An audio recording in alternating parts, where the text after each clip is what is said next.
Salomón pidió sabiduría y Dios se la dio. Todos conocemos esa historia. Pero nadie te ha contado lo que vino después. El error que cometió el hombre más sabio de la historia es exactamente el mismo error que está destruyendo silenciosamente tu vida hoy. Quédate hasta el final, porque hay un momento en la vida de Salomón que el texto describe con una frialdad perturbadora, y cuando llegues a él, vas a reconocer algo que has estado ignorando en tu propia historia. Te cuento de principio a fin. Salomón hereda el reino más poderoso que Israel había conocido. Su padre David lo dejó todo preparado.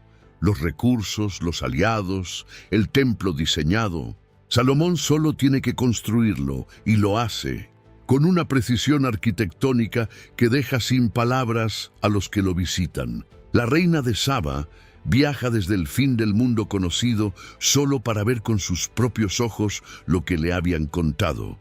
Y cuando llega, el texto dice que se le fue el aliento. Sí, se le fue el aliento. Eso no es una metáfora. Era la respuesta visceral de alguien que estaba mirando algo que superaba todo lo que podía imaginar. Y detrás de todo eso estaba Salomón, el arquitecto de una era dorada. El hombre al que Dios mismo le había prometido que no habría nadie como él, ni antes ni después. Entonces, ¿qué salió mal? Porque algo salió muy mal. Y el texto no lo esconde. El libro de los Reyes dedica varios capítulos a la gloria de Salomón y luego, casi sin transición, llega a una frase que golpea como un martillo. Salomón amó a muchas mujeres extranjeras. Una frase simple, directa. Pero detrás de esa frase hay una historia que dura décadas y que termina destruyendo no solo a Salomón, sino al reino entero, que su padre construyó a fuego y sudor. Detente aquí. Porque antes de juzgar a Salomón por las mujeres, necesito que veas lo que realmente está pasando. Las alianzas matrimoniales en el mundo antiguo eran política exterior. Casarse con la hija de un rey era firmar un tratado de paz. Salomón no comenzó coleccionando mujeres por capricho. Comenzó haciendo lo que los reyes de su época hacían para mantener la paz. La primera esposa que se menciona es la hija del faraón de Egipto. Una alianza estratégica, un movimiento político inteligente. ¿Cuántas veces tú también empezaste algo con una razón completamente válida? ¿Cuántas veces lo que te llevó por el camino equivocado fue un primer paso que tenía todo el sentido del mundo en ese momento? Eso, porque el problema con Salomón no fue la primera decisión. Fue la 10ª, fue la 100ª. Fue el patrón que se formó cuando una buena razón se convirtió en un hábito, y el hábito se convirtió en identidad. El texto dice que tuvo 700 esposas y 300 concubinas. 1000 mujeres.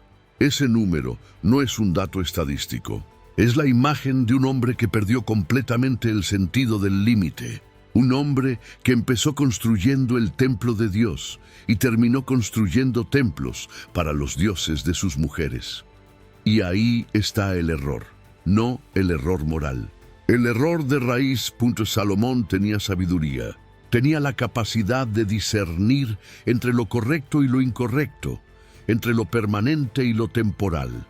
Pero en algún punto entre el primer templo y el último altar pagano, dejó de aplicar su sabiduría a su propia vida.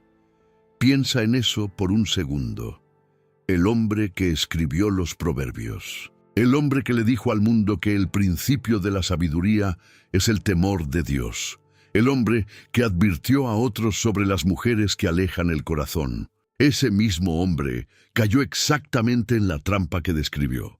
La sabiduría que no se aplica a uno mismo se convierte en un espejo que otros usan para verse mientras tú te pierdes en la oscuridad. ¿Lo ves ahora? Y aquí viene la capa más profunda. Hacia el final del libro de los Reyes hay una frase que se repite como un estribillo oscuro cada vez que se presenta a un nuevo rey. E hizo lo malo ante los ojos de Jehová. Esa frase aparece una y otra vez en los reyes que vienen después de Salomón. Es el epitafio de toda una generación. Según definiciones, un epitafio es un breve texto que se coloca en una tumba o lápida para rendir homenaje a una persona fallecida y mantener viva su memoria. Proviene del griego epitafios, que significa sobre la tumba.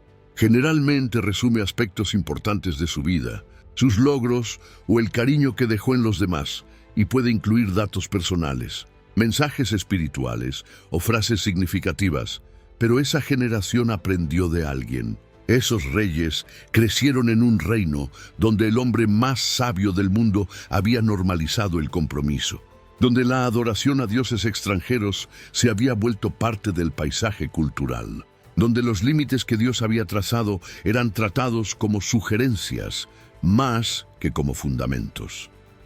El error de Salomón no destruyó solo a Salomón, destruyó a sus hijos y a los hijos de sus hijos, porque los errores que no corregimos no mueren con nosotros. Los heredan los que vienen después. Ahora bien, quédate aquí conmigo, porque prometí al principio que habría algo en esta historia que ibas a reconocer en tu propia vida. El patrón de Salomón tiene un nombre, y ese nombre es gradualismo espiritual. No es que te levantes un día y decidas abandonar todo lo que crees. No funciona así. Funciona como lo describió el mismo Salomón en uno de sus proverbios. Hay un camino que al hombre le parece derecho, pero su fin es caminos de muerte, un paso, luego otro, luego uno más, cada uno con una razón que tiene sentido, cada uno un poco más alejado del centro, hasta que un día miras hacia atrás y no puedes ver desde dónde empezaste. Eso es lo que le pasó a Salomón. Y millones de personas lo están repitiendo hoy. No en palacios ni con 700 esposas, sino en compromisos pequeños que se acumulan, en valores que se van erosionando un acuerdo a la vez, en relaciones, trabajos, hábitos y decisiones que empezaron con buenas razones y terminaron llevando el corazón muy lejos del lugar donde prometiste vivir. El giro que lo reencuadra todo es este. El libro de Eclesiastés, que la tradición atribuye a Salomón en sus años finales, termina con una conclusión que parece simple, pero que le costó todo al que la escribió.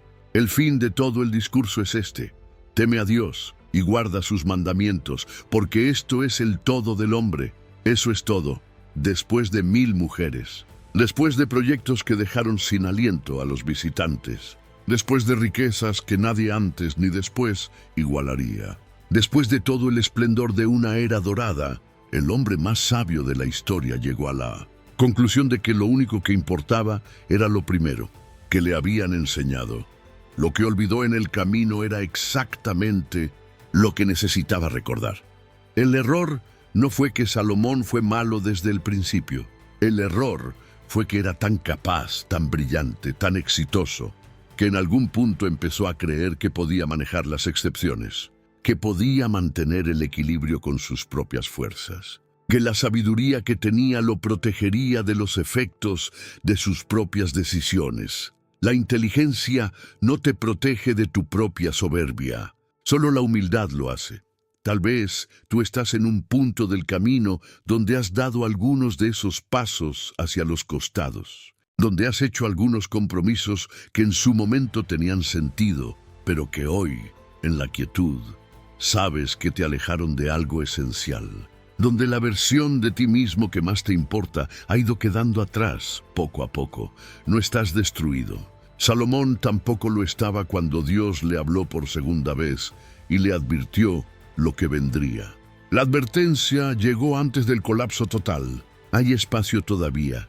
Pero el regreso requiere lo que el gradualismo no pide: una decisión clara en un momento concreto de volver al centro.